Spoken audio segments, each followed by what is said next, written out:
สบายดีเนาะข้าพเจ้าบุญส่งเนาะสร้างซ่อมแปลงโทรศัพท์เนาะวันนี้ข้าพเจ้าจะมาสาธิตวิธีปลดล็อกเกี่ยวกับ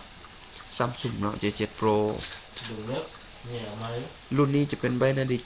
7 U7 เนาะที่มันค้างเลยหน้ารูปแบบเนาะเอากดแบบใดกับเนาะสิบ่ผ่านข้าพเจ้าจะมีวิธีปลดล็อกนี้โดยการอัพหลอมเนาะเดี๋ยวนี้กำลังโหลดหลอมคอมบินเนาะมาเราจะมาแฟดพันโปรแกรมโอดินการดาวน์โหลดไฟล์เขาจะดาวน์โหลดผ่าน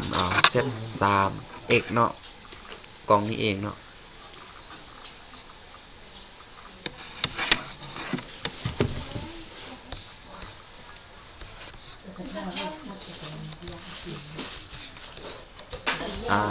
การเฟดไฟล์เขาต้องมี3ไฟล์เนาะแต่เดี๋ยวนี้เขามี2ไฟล์แล้วเนาะแต่ไฟล์มามันจะเป็นคอมบิเนชันแล้วก็โอดินเนาะโปรแกรมโอดินนี้มันจะเป็นหน้าต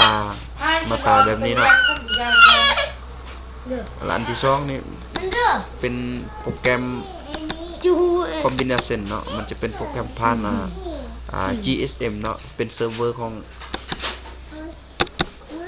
ที่เขาโหลดมาเนาะเขาจะเฟดไฟล์คอมบิเนชันเนาะเดี๋ยวเขา EP นี่ของโปรแกรม Odin แล้วมาเลือกเอาไฟล์ที่เขาแตกมาเมื่อกี้เนาะอยู่หน้าจอ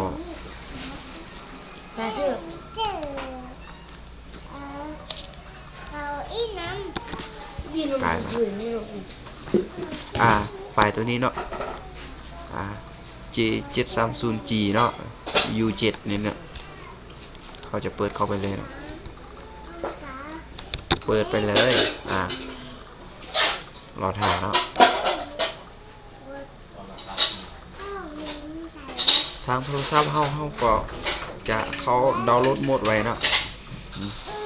เขาดาวน์โหลดโหมดออกหน้าต่างแบบนี้แล้ว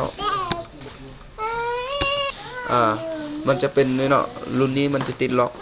ปกติ3ชั้นเนาะและ FRP on เนาะนี่เนาะกับ OEM on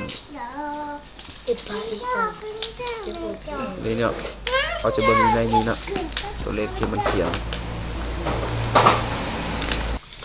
การแฟดนั้นเขาจะมีสาย USB หรือว่าสายสากของโทรศัพท์ปกตินี่เองเนาะเขาจะเสียบต่อพอร์ตคอมพิวเตอร์แล้วเขาจะมาเสียบต่อนี่เนาะ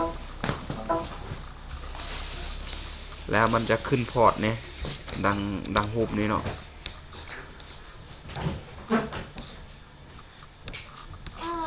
ดังเส้นตัวนี้เนาะมันจะคันบ่ขึ้นนี่มันจะบ่เสื่อมหากับคอมเลยเนาะมันต้องขึ้นพอร์ตนี้ถ้าจะเทียบอยู่ไดเวอร์เนาะไดเวอร์มันก็สิขึ้นมาเป็นพอร์ตเนาะอันนี้เอาบ่ว่าละมันขึ้นอยู่นี่แล้วเฮากดสตาร์ทเริ่มเลยเนาะการเฟดไฟล์ของมันเนาะคอมบินมันกำลังเข้าไปเลยเนาะเฮาจะรอทาไฟล์ตัวนี้เข้าไปให้มันสำเร็จเนาะตัว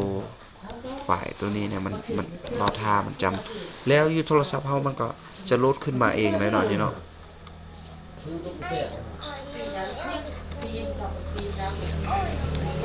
รอท่ามันไปเนาะใกล้จะสำเร็จแล้วเนาะreset pass เนาะแล้วอยู่ในโทรศัพท์เฮามันจะเปิดปิดขึ้นมาเองเลยเนาะตัวนี้จะเป็นการเฟดไฟล์คอมบินเนาะ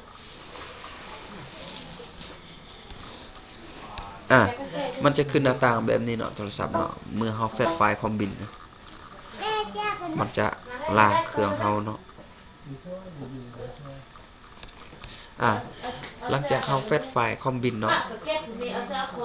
สำเร็จแล้วมันจะขึ้นหน้าต่างแบบนี้แล้วเนาะในโทรศัพท์ของมันจะออกหน้าต่างเลยจะเป็นหน้าต่างของคอมบินเนาะ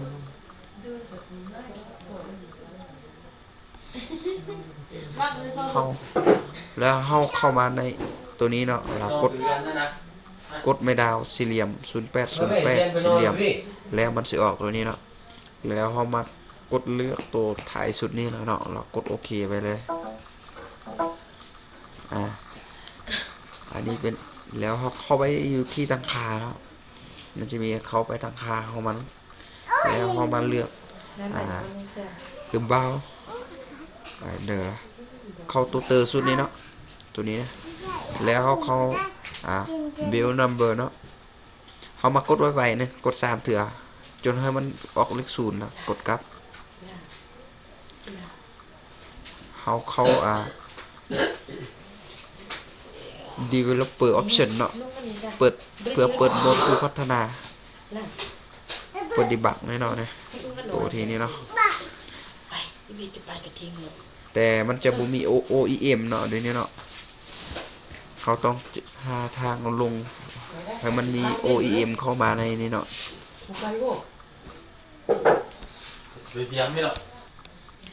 หลังจากเขาแฟตคอมบินแล้วเนาะเขาจะมาแฟตล้อมเต็มเนาะตัวนี้เนาะเปิดไปเนาะมันจะมี C ไฟล์นำกันเลยเนาะ C หรือ5นี่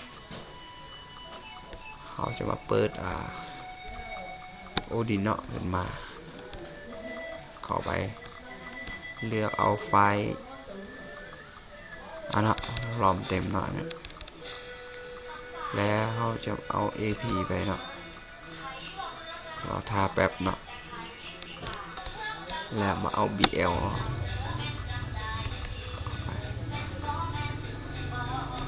นี่เนาะ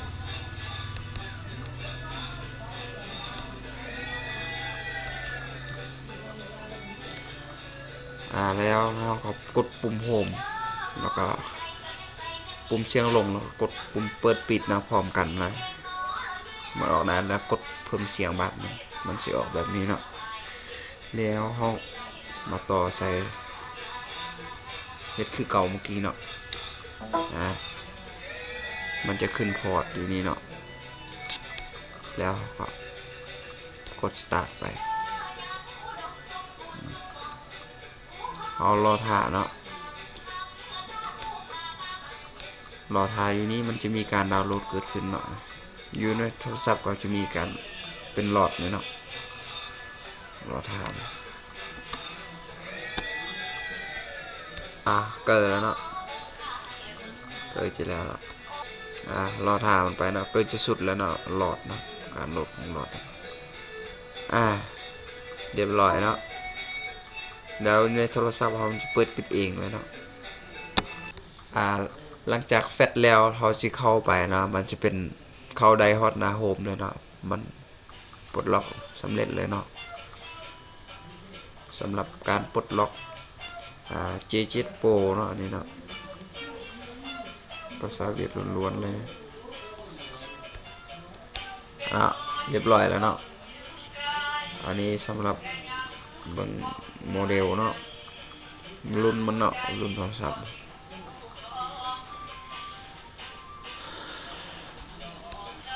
ผ่านการ